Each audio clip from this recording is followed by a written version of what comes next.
And today we are close already to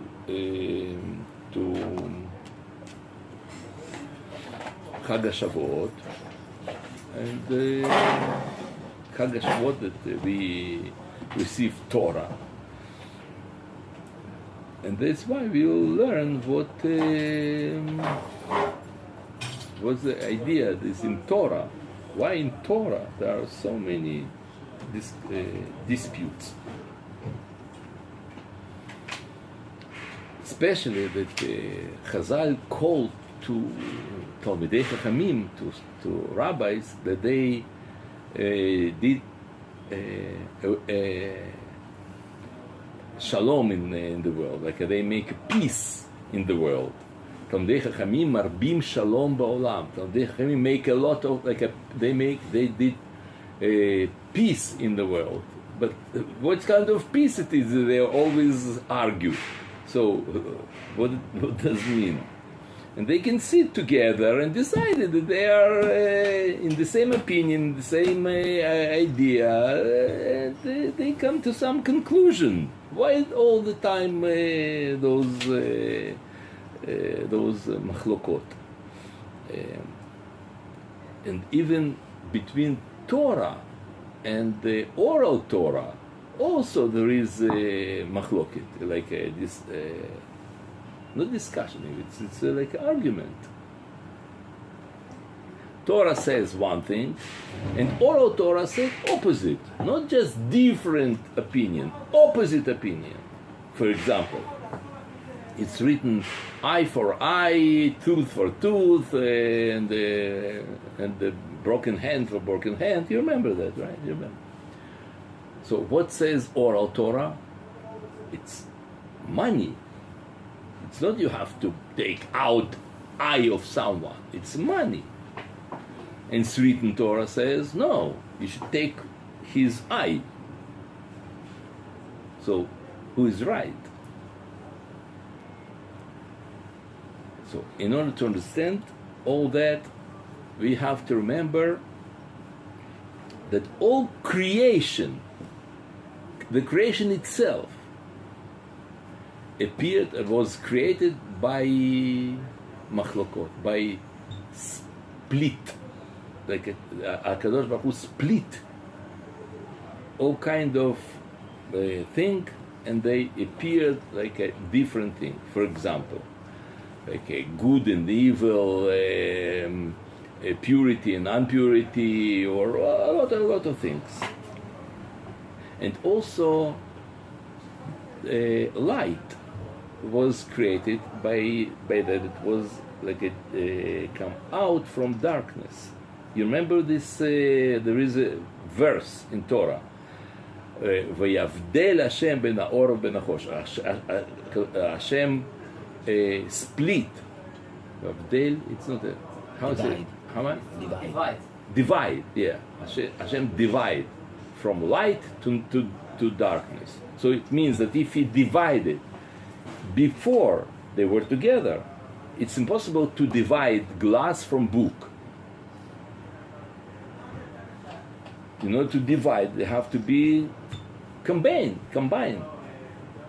So darkness was part of light. The light was part of darkness. How it can be, we can understand.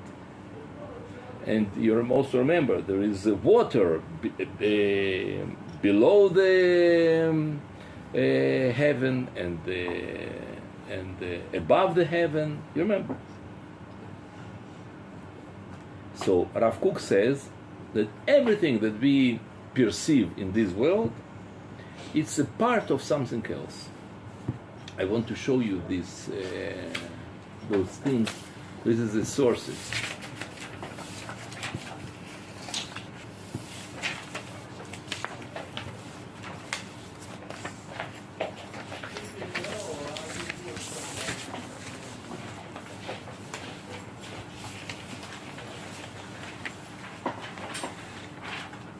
Thank you, ChatGPT.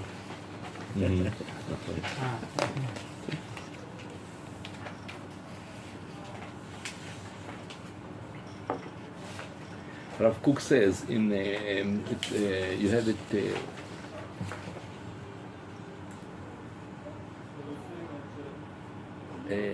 everything that arises in the world throughout the generation until the end of all generation, everything that exists in the world is composed of fragments. What does it mean, fragment? It's piece of something. It's everything that is just part of something else. This glass is meaningless without water. Only they're together they have meaning. But glass without water is just fragment of something. And this table, it's part of glass. If they won't be glasses or those pages and books and pens and those table won't exist in the world.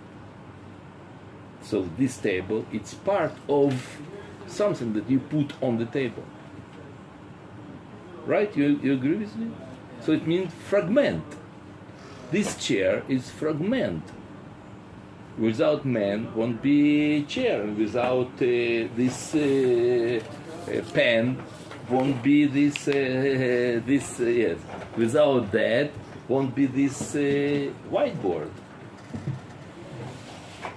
It's part. It's just fragment. This whiteboard without pen is meaningless. And that's what Rav Kook says. It is composed of fragments of aspiration and recognition which gradually join together to form a complete creation. Until the appearance of the final form, which units all into its perfection, there exists within the parts both good and evil, truth and falsehood, impurity and purity, holiness and profane. But when the light of total unification appears, clear is everything is all together. The same thing, it's 1A. When a person sins, he is in a state of alma de peruda. Alma de peruda, it's the world of separation. And then every detail stands alone. But when he repents out of love, immediately the light of existence from the alma de yichuda, word of unity, shines upon him. And everything is organized into one cohesive whole. Wholeness. This is the idea. Now, that's why we learn Torah with Chevruta. Chevruta, it means that someone sit in front of you, and he is opponent of what you say. You understand? It's like fine, ridiculous. You look for someone that will be against of you. Why? Why you should learn with Chevruta? Sit alone, learn your genius ideas, and that's it. Why are you looking for someone that will disturb you? It's because we aware that everything has another side that you cannot see that. You are not able to see. Not that you're not clever enough. It's not because you are not deep enough. No. It's by definition our reality impossible to perceive in one way, in one angle of your perception. And it's always If you everything that in our world like has 3 dimension, it means that there is something that you cannot see by definition. Like this pen, you see this pen, yes, okay, but you don't see this part of pen, and I see this part. You see, I see all this pen, but I cannot see this part or this part. There is nothing in our world that you can see all object from all angles. So your perception is limited. We can see just 180 angle, like 180. You need someone that you see something that behind you that you don't see. You need your opponent, opposition, in order to find the truth. Why we need someone? It's not we are boring, so bored, and we need to discuss with someone. No, we are fine for we look for the truth, and truth have to be perceived from at least two opposite opinions, opposite perceptions. But if they agree? Pardon? If they agree? Good question. If they agree, they are bad chibruta. No, really. There is story in Gemara. Maybe it's even written here. Maybe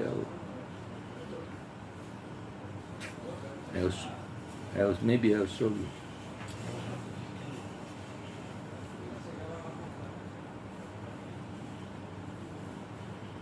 I don't find here, but you should know. I'll tell you by heart.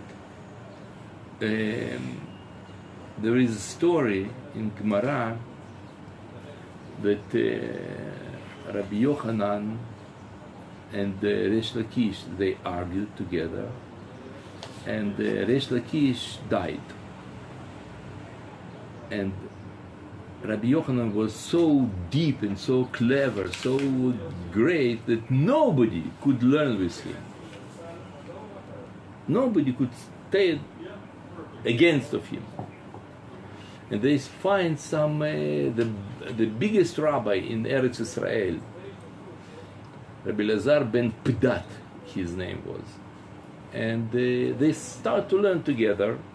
And everything that Rabbi Yochanan says, Rabbi Lazar ben Pdat say, yes, there is a source like this, or you are right because there is this, that. So after a few days, Rabbi Yochanan said to him, I cannot learn with you. Why? Because when I learned with Reish Lakish, everything that I told him, he argued with me with 12 different arguments against of my opinion, and I answered to him another 12 answers. So we have 24 different angles to this question, to this topic, and you tell me that I am right. I know that I am right. Of course I am right. And he didn't continue learn with him.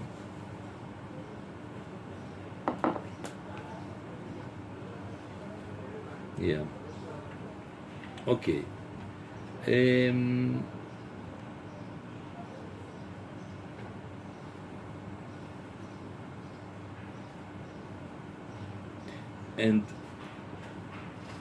when they argue, they find something. From this argument, they can find something that it's something third. It's very difficult to explain, but open your hearts and you'll understand. It's difficult to. There is something third dimension, or maybe fourth, eighth dimension in our reality. We cannot see this third dimension it's always combination of two different opinions. Only then you can see something third, not him and not him, something else. It's maybe I'll give you an example from nature, and you understand what I mean. We have our eyes. Our eyes, they are in two different angles. If you close one eye, another eye, one after other, you'll see that your pen jumping. No, put your finger before you, and you'll see that your finger jumping, right? Why jump? It's because we have different angles. Where your finger is really, here or there, when you close your eyes? It's in the middle. It means not here and not there, right? It's a combination. It's combination. It's not here, not there, right? So this is the third dimension. You always, when we see this in three dimension, this effect of three dimension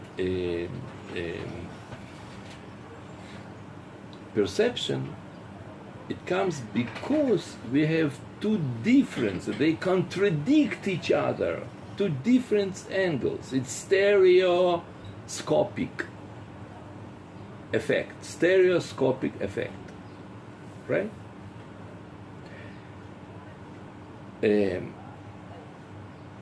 And the same thing happened in truth. Truth, it's always third dimension. It's not that and it's not that. It's something else.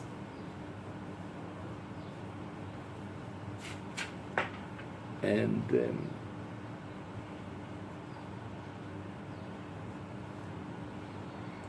yeah.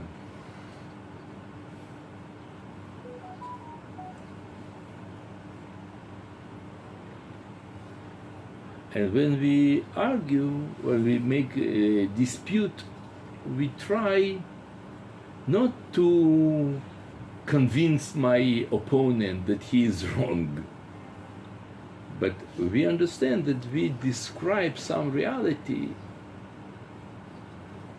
from opposite perception, and that what we called machloket l'shem shamayim. This is the argument in name of heaven. What does it mean in sake of heaven? What does it mean dispute for the sake of heaven? It means that our goal in our conversation, it's not to convince you that I'm right or to show you that you are wrong. This is not machloket l'shem shamayim. This is not. It's a dispute in sake of your pride. Well, you want to be right. You want to be clever than him. You want to show him that you are clever. This is not machloket l'shem shamayim.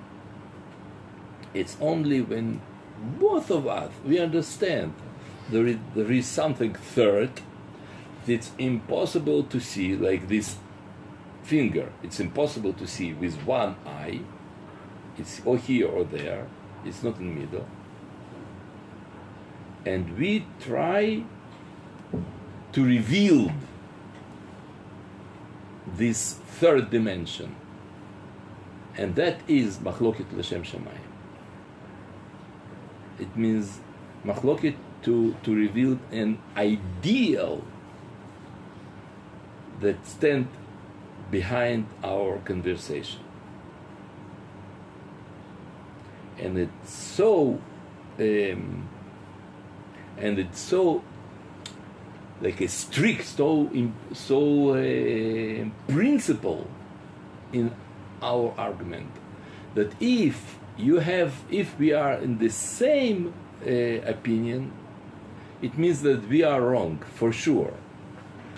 There is a Gemara in Masechet Sinedrin, I think, that says that if there is a Sinedrin and they try to decide of someone that he is guilty, and there are 23 rabbis in this Sinedrin, this court, yeah, it's 23 judges.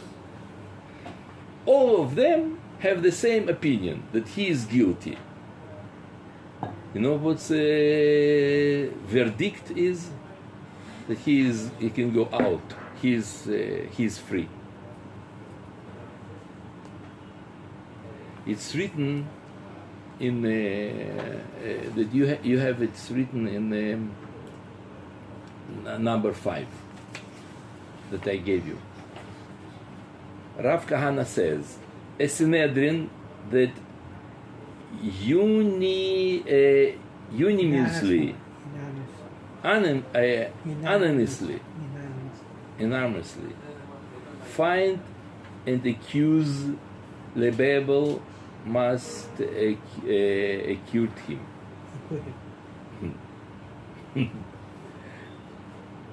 This is the law. Why? Because the rule requires a judgment be delighted. I don't know. I'll tell you in Hebrew, but you'll see it in English here. Potrim אותו. He is immediately out. He is not guilty. But why?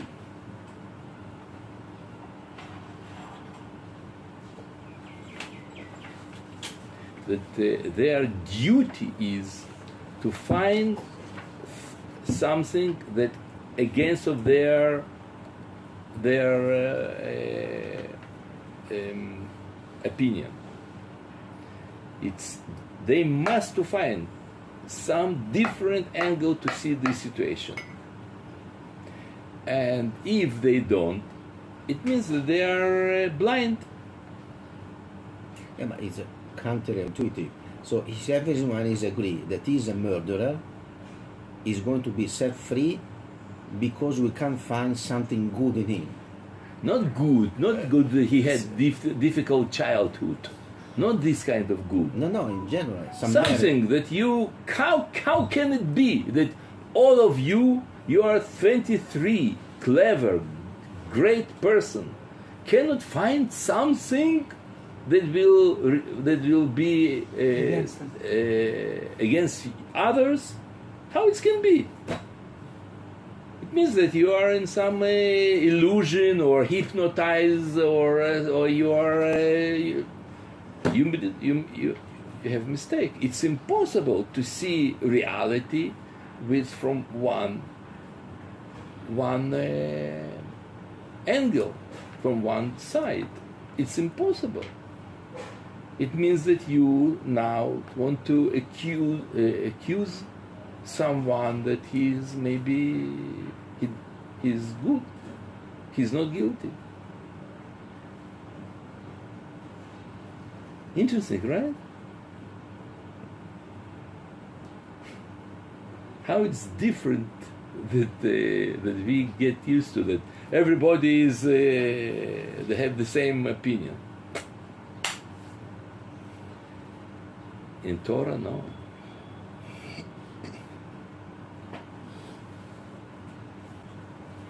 And what the Rashi says?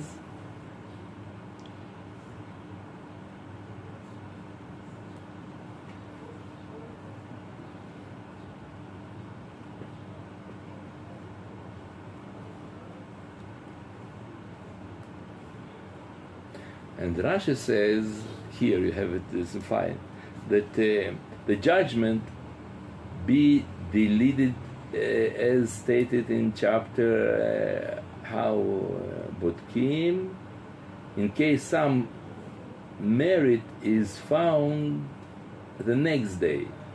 So let's wait. Today we didn't find, so we go sleep. Tomorrow we will find. But we have to find someone.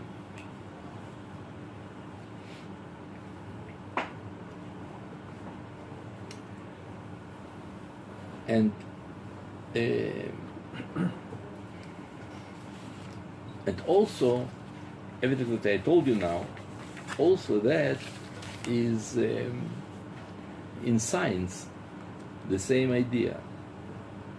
You know, in science there is a principle of I don't know how to say in English, principle of uncertainty. There is such a thing, principle of uncertainty, עיקרון אי-ודאות. אי-ודאות, it means uncertainty, that it's Werner Heisenberg, he showed that there are such a thing that it's impossible to know them from one perception. And also it's written here, you see, in about Niels Bohr, number 6 in Wikipedia. Niels Bohr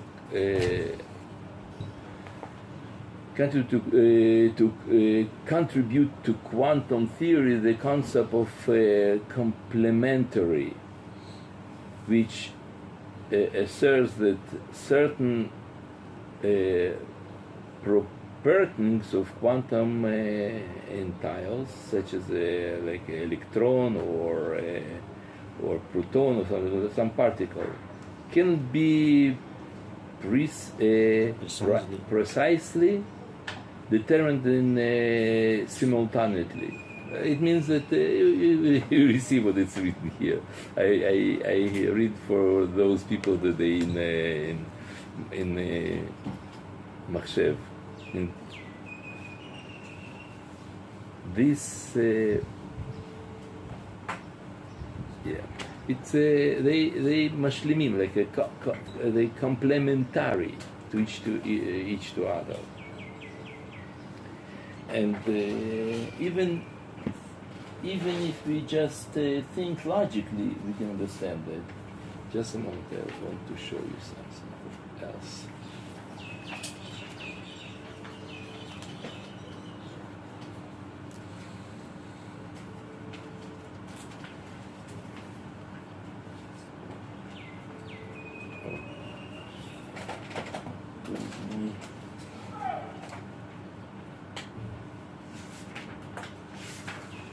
What do you think? What it is? What I am keeping in my hand? I don't know. I don't want to offend, but it's nonsense. You understand that nobody knows what it is in the world? You know why? Because you can think that it's some drawing of my grandson. You can say that it's like a page or sheet of some paper, right? You can say that for someone else it can be his fingerprint, and maybe this is evidence of someone he's murdered. The fact that there is some drawing here, some picture here, or it's a white color or red color, it doesn't make a difference. For this policeman, it's evidence of murder, and he can be put in jail all his life just because that. For you, it's maybe a possibility to write some telephone number that you've heard some genius doctor that can cure your child, and you need suddenly something to write, and this is a possibility. And you've heard this in a radio program, and you cannot repeat it. How you can find this number? Oh, you have here, and you write here, right? Or maybe this picture, it's Picasso that wrote these pictures. It costs $1 million. Really, it costs $1 million, this picture.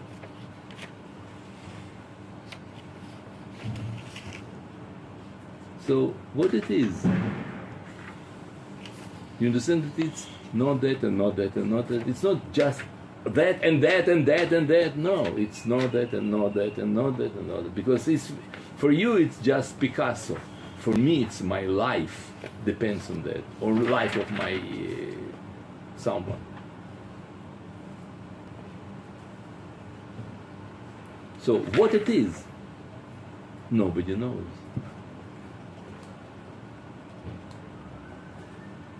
It means that reality, all reality, it's infinite. It's impossible to define this reality from one point of view. And you have to have different sides.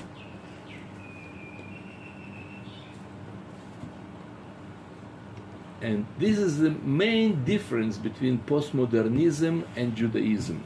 It's one of the main differences. Postmodernism said there is no truth. It's not true. This is not true. This is not true. Finger, it's not true. Everything, it's not true. Judaism says it's that there is truth, but this truth is another dimension, and we revealed this dimension in our conversation, in our dispute. This third dimension is called in Chazal Machloket L'Shem Shamayim. It's in the sake of heaven. We try to find where is the God, the spark appears in this object. And I'll give you example how it works. As I told you in the beginning of our conversation today, that it's in Torah shebichtav, like an oral, written Torah. It's written that someone that hurt someone's eye in purpose or accidentally, doesn't make a difference. Who did that, he have to be punished, penalty, by taking his eye. Now, when we look at this expression in Torah, it's few times Torah said that, written Torah, few times. We think about it, we say, they're crazy. Really? You have car accident, and by accident, by mistake, you take out from someone, you did him take his eye.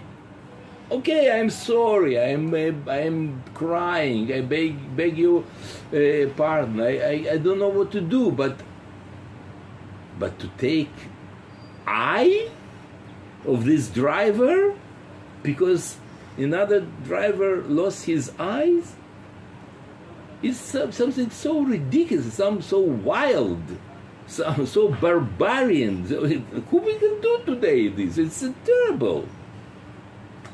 And that's why we say, no.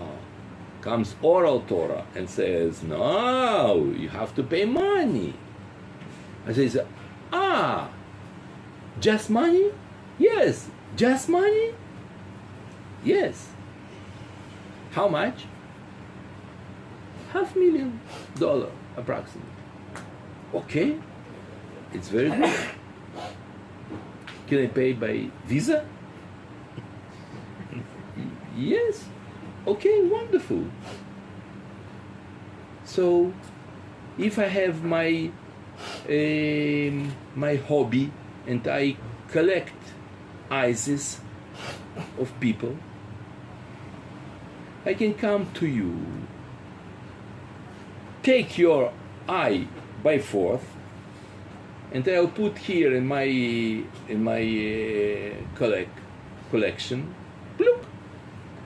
And I have here a shelf of different kind of ices.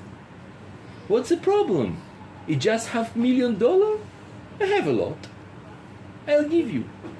I will give you even more tip.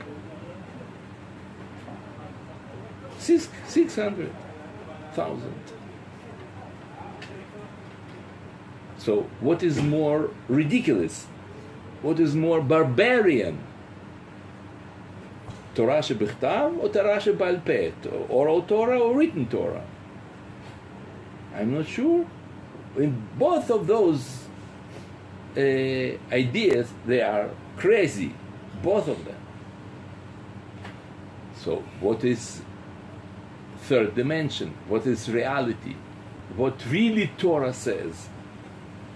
Torah says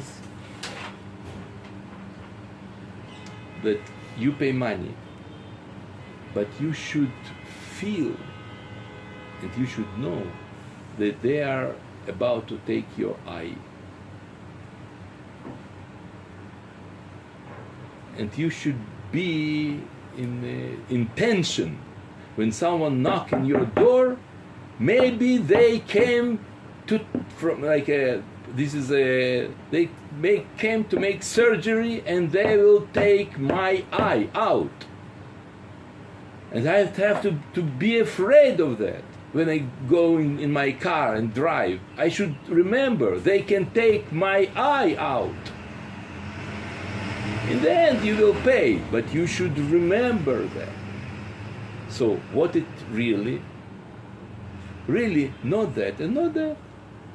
It's a combination. It's third dimension.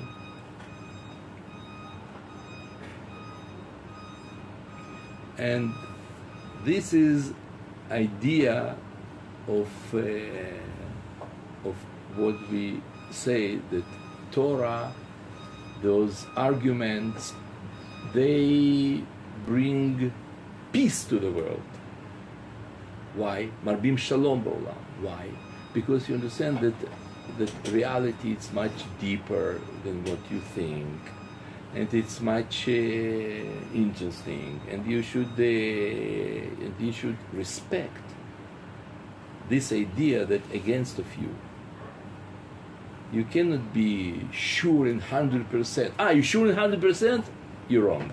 For sure you're wrong. I'm sure that in 100% that you're wrong, and when you see in 100% that you're wrong. Why? Because reality is not 100%. So I relate to other people, not like they are stupid or they are enemies and they are leftists and they are terrible and they are... It's a different approach, and I will fight for my opinion with respect to you, without annul you. But okay, I try to relate what you say to me and try to understand, to explain, or okay. But this is the shalom. And in this way we can learn to love each other. Okay. Thank you very much.